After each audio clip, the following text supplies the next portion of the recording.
Good morning mga kaisla ko. Welcome once again sa akon nga vlog. Kag umagang-umaga, dala ko nga akon pala, dala ko nga akon nga kariton, kag sako kay kinanglan agahan ko pa makuha sang balas. Kay samtang wala pa sang init, kinanglan makakuha na ako sang madamong abalas. Kay kung masubra karon ng init, bawo ang pamalas kag ang parangitom ko sini karon puwerte.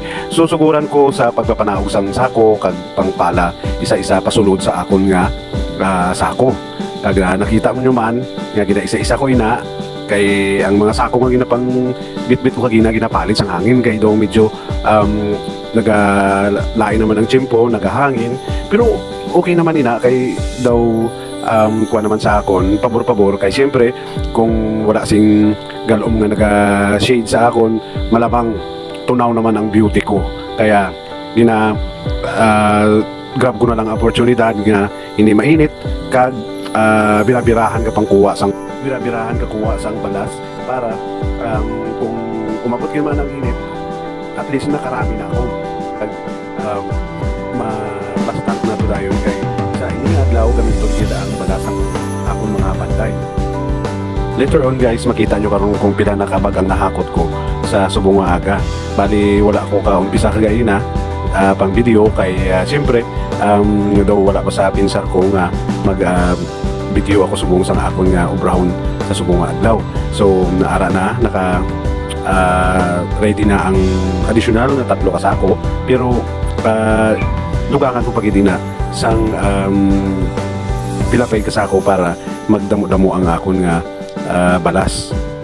Balaan nyo guys, ang pinakanami lang diri sa isla kung nara kasi higad sang baybay kay ang balas free nga makuha mo, wala sing bayad, hindi ka na makalasang per cubic, kundi ang kapisan mo gid lang nga magkuha sang balas para gabiton mo sa pagpatindog sang balay mo.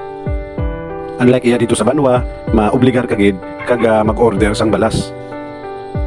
So guys, let's go, tara na kay ihakuton ta na ang pangkuha ko nga balas kag ang pinagikabudlay sa tanan ang magpasaka na sa karito kay sa pagkabudlay-budlay itulod kag sa pagkahapo-hapo hakuton pa takas ang mga ginpanghakot ko nga balas.